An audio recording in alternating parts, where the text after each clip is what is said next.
Hi friends, good evening to all. எல்லோரும் எப்படி இருக்கீங்க? நம்ம தொடர்ந்து நம்ம சேனலில் மேக்ஸ் சம்ஸ் பார்த்துட்ருக்கோம். இது நீங்கள் டெட்டு, டிஆர்பி, அதுக்கப்புறம் டிஎன்பிஎஸ்சி எழுதுகிற எல்லாருக்குமே யூஸ்ஃபுல்லான சம்ஸை நான் கொடுத்துட்ருக்கேன். ஸோ தொடர்ந்து நம்மளை சப்போர்ட் பண்ணுங்கள், சேனலை சப்போர்ட் பண்ணுங்கள். உங்களுக்கு ஏதாவது டவுட்டு, குவாரி இருந்தது அப்படின்னா கமெண்ட் செக்ஷனில் கமெண்ட் பண்ணுங்கள், ஓகேவா? ஸோ டைரெக்டாக சம்குள்ளே போகலாம்.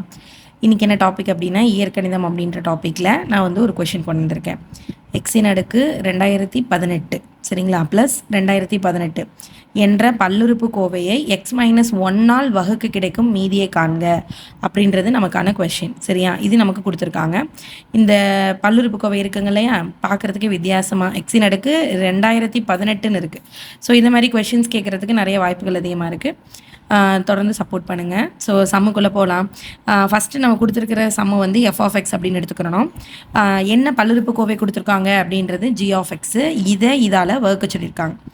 சரியா, இப்போ நம்ம என்ன பண்ணலாம் அப்படின்னா மீதி தேற்றத்தை யூஸ் பண்ணலாம் இந்த இடத்துல. அப்போ எக்ஸின் அடுக்கு -1 அப்படின்னு கொடுத்துருந்தாங்கன்னா நம்ம மீதி தேற்றத்தின்படி என்ன பண்ணுவோம் அப்படின்னா, இங்கே -1 கொடுத்துருக்காங்க அப்படின்னா நம்ம அதை +1ன்னு எடுத்துக்கிடுவோம். +1ன்னு எடுத்துக்கிட்டு நம்மளோட f(x)ல் உள்ள எக்ஸ் இருக்கிற இடத்துல இந்த +1 சப்ஸ்டியூட் பண்ணி இந்த பல்லுறுப்புக்கோவையான ஆன்சரை ஈஸியாக நம்ம என்ன பண்ணிடலாம், ஃபைண்ட் பண்ணிடலாம். வாங்க, கொடுத்துருக்கிற சமன்பாடை முதல்ல எடுத்து எழுதிக்கிறேன். f(x) = எக்ஸின் அடுக்கு 2018 ப்ளஸ் 2018. ஓகேங்களா? ஸோ x-1ன்னு கொடுத்துருக்காங்க. அப்போ நம்ம என்ன கண்டுபிடிக்கணும் அப்படின்னா, f(x) இருக்கிற இடத்துல 1ன்னு வச்சுக்கிறோம். ஓகேவா? அப்போது இங்கே -1 அப்படின்னா கணக்கில் நீங்கள் என்னென்னு எடுத்துக்கணும், 1ன்னு எடுத்துக்கணும். 1 அடுக்கு 2018 ப்ளஸ் 2018. இங்கே கவனிங்களேன், ஒரு நம்பருக்கு மேலே அடுக்கில் ஒரு நம்பர் கொடுத்துருந்தாங்க அப்படின்னா இந்த நம்பரை இத்தனை முறை பெருக்கணுங்கிறது நமக்கு தெரியும். 1 எத்தனை முறை பெருக்கினாலும் நமக்கு என்ன ஆன்சர் தான் வரப்போகுது, 1 தான் வரப்போகுது. ப்ளஸ் 2018 ஈக்குவல் நமக்கு தேவையான ஆன்சர் 2019. அவ்வளோதாங்க, சிம்பிள். ஸோ ரெண்டாவது கணக்கு பாருங்கள் என்ன கொடுத்துருக்கேன்னு. x³ + 6x² + kx + 6 என்பது x+2ஆல் மீதியின்றி வகுப்படும் எனில் கேயோடைய மதிப்பை கண்டுபிடிங்க அப்படின்னு சொல்லிட்டு கேக்கு சில ஆன்சர்ஸ் நம்ம கீழே கொடுத்துருக்காங்க. நம்ம முதல்ல பயன்படுத்துகிற மாதிரி இதுலேயும் மீதி தேற்றத்தை தான் பயன்படுத்த போகிறோம். அப்போ மீதியின்றி வகுப்படுது அப்படின்னு அவங்க சொல்லிட்டாங்க. அப்போ கேயோட மதிப்பு என்னவாக இருக்கும் அப்படின்றத பார்க்கணும். ஸோ இதுக்கு நம்ம என்ன பண்ணணும் அப்படின்னா, x+2 நீங்கள் கொடுத்துருக்காங்க. அப்போ நம்ம கணக்கில் என்னென்னு எடுத்துக்கணும், x-2ன்னு எடுத்துக்கிட்டு நம்ம கணக்கை ஸ்டார்ட் பண்ணணும். ஸோ கொடுத்துருக்கிற பல்லுறுப்புக்கோவையை p(x) எடுத்துன்னு எழுதிக்கிறேன். x³ + 6x² + kx + 6. சரிங்களா, இந்த பல்லுறுப்புக்கோவை எடுத்து எழுதுனதுக்கப்புறம் ஈக்குவல்ட்டு என்னன்னு கொடுத்துக்கிறோம், 0 அப்படின்னு கொடுத்துக்கிறோம். x+2ன்னு இருக்குது கணக்கு. அப்போ நம்ம என்னன்னு சப்ஸ்டியூட் பண்ணணும், எக்ஸுக்கு -2ன்னு சப்ஸ்டியூட் பண்ணணும். அப்போ -2 whole cube 6 -2 whole square plus k -2 + 6 equal to 0. அப்போ 2 நீங்கள் எத்தனை முறை பெருக்கணும் அப்படின்னா 3 முறை பெருக்கணும். ஒரு நம்பருக்கு மேலே அடுக்கில் கொடுத்துருக்காங்க, அப்போ 3 முறை பெருக்கணும். அப்போ என்ன நமக்கு கிடைக்க போகுது, -8ன்னு கிடைக்கும். இங்கே பாருங்கள், 2 அடுக்கு 2ன்னு இருக்குது. அப்போ 4, இப்போ 6 4 24 ப்ளஸில் வந்துடும். -2k + 6 = 0. இங்கே பாருங்கள், இங்கே 24 இருக்குது, இங்கே 6 இருக்குது. 24 6 30. 30ல் 8 கழிக்கணும். 30ல் 8 கழிச்சிட்டோம் அப்படின்னா நமக்கு கிடைக்கிற ஆன்சர் 22. என்ன 22 வரும் அப்படின்னா +22. 22 -2k = 0ன்னு கிடைக்கும். -2k = +22 அந்த சைட் போகும்போது -22.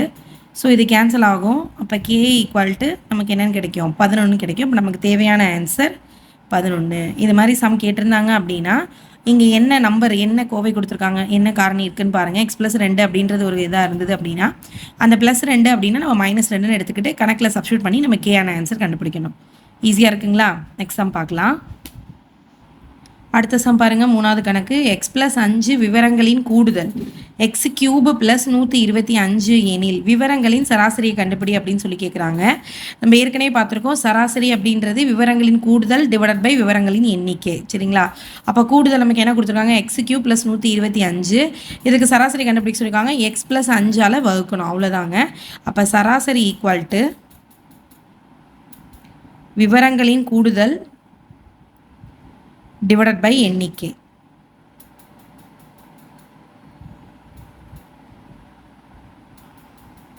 எத்தனை விவரங்களோட எண்ணிக்கை கொடுத்துருக்காங்க? எக்ஸ் ப்ளஸ் 5ஓட எண்ணிக்கை கொடுத்துருக்காங்க.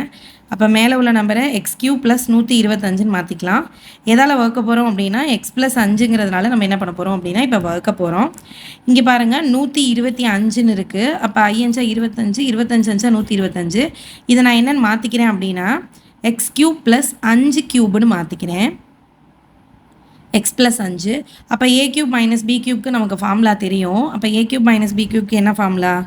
ஏ cube plus b cube equal to a plus b a square minus a b plus b square அப்படின்றது நமக்கான ஃபார்முலா. ஸோ அந்த ஃபார்முலா படி இது என்ன பண்ண போகிறோம் அப்படின்னா விரிச்சு எழுத போகிறோம். அப்போ ஏ ப்ளஸ் பி எக்ஸ் ப்ளஸ் 5ங்கிறது வெளியில் வந்துடும். அப்போது X square minus 5x plus 5 square பண்ணால் 5 என்னென்னு கிடச்சிடும் நமக்கு 25ன்னு கிடச்சிடும். வகுத்தலில் கீழே என்ன இருக்குது? எக்ஸ் ப்ளஸ் 5 இருக்குது. இப்போ இந்த எக்ஸ் ப்ளஸ் 5க்கும் இந்த எக்ஸ் ப்ளஸ் 5க்கும் கேன்சல் ஆகிடும். அப்போ நமக்கு தேவையான ஆன்சர் என்ன அப்படின்னா X square minus 5x plus 25 அப்படின்றது இந்த விவரத்திற்கான சராசரி. இதுதான் நமக்கான விடை.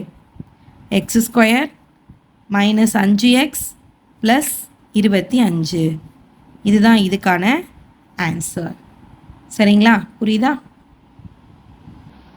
அடுத்த கணக்கு பாருங்கள் என்ன கொடுத்துருக்காங்க அப்படின்னா கீழ்காணும் பல்லுறுப்புக்கோவைகளின் படிகளின் ஏறு வரிசையை கொண்டு எழுதணும் இந்த கணக்கு அப்படின்னு சொல்லியிருக்காங்க. ஸோ முதல் பல்லுறுப்புக்கோவை அவங்க கொடுத்துட்டாங்க. -13 கியூவின் அடுக்கு 5 ப்ளஸ் 4 கியூவின் அடுக்கு 2 ப்ளஸ் 12 கியூ அப்படின்னு கொடுத்துருக்காங்க. இதே மாதிரி 1 2 3 4 கோவைகள் நமக்கு கொடுத்துருக்காங்க. கீழே வந்து ஏறு வரிசைகள்னு 4 ஆப்ஷன் கொடுத்துருக்காங்க. எது கரெக்டு அப்படின்றத நம்ம பார்க்கலாம். முதல்ல எப்படி கண்டுபிடிக்கிறது? ஒரு பல்லுறுப்புக்கோவையோட படி வந்து எப்படி நம்ம கண்டுபிடிக்கிறது அப்படின்னா ஒரு பல்லுறுப்புக்கோவையிலையும் மிக உயர்ந்த அடுக்கு எது கொண்டிருக்கிறது அப்படின்னு நம்ம பார்க்கணும். இப்போ முதல் பல்லுறுப்புக்கோவையில் பார்த்தோம் அப்படின்னா இதோட படி என்னவா இருக்கும்? எதில் அதிகமான பெரிய நம்பர் இருக்கிற அந்த வேரியபிள் இருக்கு இல்லையா, கியூ அப்படின்ற அந்த வேரியபிள் இருக்கு இல்லையா, இதில் வந்துட்டு எதில் வந்து உயர்ந்த அடுக்கு இருக்குது அப்படின்றத பார்க்கணும். எது ஹையஸ்ட் நம்பர் அப்படின்றது 5ங்கிறது ஹையஸ்ட் நம்பர். ஸோ இதில் வந்து நம்ம என்னென்னு எடுத்துக்கணும்? 5ன்னு எடுத்துக்கணும். அப்போ முதல் பல்லுறுப்புக்கோவை இந்த ஏக்கான பல்லுறுப்புக்கோவையோட படி எப்படி இருக்குது அப்படின்னா 5 அப்படின்னு இருக்குது.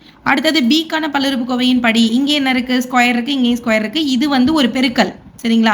பிராக்கெட் கொடுத்துருந்தாலே அப்படின்னா இது ரெண்டையும் நம்ம என்ன பண்ணணும்னு அர்த்தம்? பெருக்கணும் அப்படின்னு அர்த்தம். ஸோ நம்ம ஸ்டார்டிங் முதல்ல இதை பெருக்க ஆரம்பித்தோம் அப்படின்னா எக்ஸ் ஸ்கொயர் பெருக்கும் போது நம்பரை வந்து அதாவது நீங்கள் வந்து உள்ளே வந்து அந்த மதிப்புகளை வந்து பெருக்கும் போது அடுக்குகள் என்ன படும்? கூட்டப்படும். அப்போ 2 + 2 கூட்டும் போது நமக்கு ஆக்சுவலாக என்னென்னு வந்துடும்? நமக்கு படி 4 அப்படின்னு சொல்லிட்டு வந்துடும். இதில் மிக உயர்ந்த மதிப்பு என்னவா இருக்குது? 8. அப்போ இந்த பல்லுறுப்புக்கோவையோட படி நமக்கு என்னது? 8. அடுத்தது இதில் என்ன படி வந்து அதிகமாக எந்த மதிப்பு உயர்ந்த மதிப்பாக இருக்குது? 12. அப்போ இந்த பல்லுறுப்புக்கோவையோட படி என்னது? 12. அவங்க நம்ம எதில் எழுத சொல்லியிருக்காங்க? ஏறு வரிசையில் எழுத சொல்லியிருக்காங்க. ஏறு வரிசை அப்படின்னா நம்ம எதுலேருந்து எழுதணும்? சின்னதுலேருந்து பெரிய நம்பர் கொண்டு போகணும். அப்போ சின்னதுலேருந்து எது ஸ்டார்ட் ஆகுது? பி ஸ்டார்ட் ஆகுது. அடுத்தது ஏ, அடுத்தது சி, அடுத்தது டி. அப்போ பி ஏ சி டி இங்கே இருக்கிறதுல எந்த மதிப்பில் இருக்குது அப்படின்னா டியோட மதிப்பில் இருக்குது. ஸோ இதுதாங்க அதுக்கான சரியான ஆன்சர். படிங்கிறது வேற ஒன்றும் இல்லைங்க, பல்லுறுப்புக்கோவையினுடைய மிக உயர்ந்த அடுக்கை தான் அந்த பல்லுறுப்புக்கோவையோட படி அப்படின்னு நம்ம சொல்லுவோம். சரிங்களா? அடுத்தது பாருங்க, மேலே பார்த்த கணக்குகள் மாதிரியே நான் உங்களுக்கு கொஞ்சம் கணக்குகள் ஹோம்ஒர்க்காக கொடுத்துருக்கேன். விருப்பம் இருக்கிறவங்க இந்த கணக்கை வந்து செஞ்சு இதுக்கான ஆன்சரை கமெண்ட் பாக்ஸில் கமெண்ட் பண்ணுங்கள். ஏதாவது உங்களுக்கு டவுட் இருந்தது அப்படின்னா கமெண்ட் பாக்ஸில் சொல்லுங்கள். இதுக்கான ஆன்சரை நான் உங்களுக்கு தரேன். என்ன கணக்கு கொடுத்துருக்கேன் பாருங்கள். P of x is equal to x³ minus ax square plus 6x minus a என்ற பல்லுறுப்புக்கோவையின் x minus a என்ற எண்ணால் வகுக்க கிடைக்கும் மீதியை கண்டுபிடி அப்படின்னு சொல்லி கேட்டிருக்கேன். இதுவும் அதே மீதி தேற்றத்தை பயன்படுத்தி a minus a இருக்குது, அதை நீங்கள் +a அப்படின்னு சப்ஸ்டியூட் பண்ணி இதுக்கான ஆன்சர் என்னன்றதை எனக்கு கமெண்ட் பாக்ஸில் கமெண்ட் பண்ணுங்கள். நெக்ஸ்ட்டு 6வது கணக்கும் அதே மாதிரி y³ minus 2 y³ + 1 என்ற பல்லுறுப்புக்கோவையோட படி என்னன்னு கேட்டிருக்கேன். இது உங்களுக்கு பார்த்தோன்னே நீங்கள் ஆன்சர் பண்ணிடுவீங்கன்றது எனக்கு தெரியும். ஸோ இதையும் நீங்கள் கமெண்ட் பண்ணுங்கள். x அடுக்கு 51 + 51 என்பது x + 1ஆல் வகுக்க கிடைக்கும் மீதி என்னன்னு கேட்டிருக்கேன். இதுக்கான ஆன்சரை எனக்கு கமெண்ட் பண்ணுங்கள். ஓகே, தேங்க்யூ ஃபார் வாட்சிங். பிடிச்சிருக்கிறவங்க சப்ஸ்கிரைப் பண்ணுங்கள், சேனலில் லைக் பண்ணுங்கள், இன்னும் நிறைய பேருக்கு ஷேர் பண்ணி விடுங்க. Thank you so much.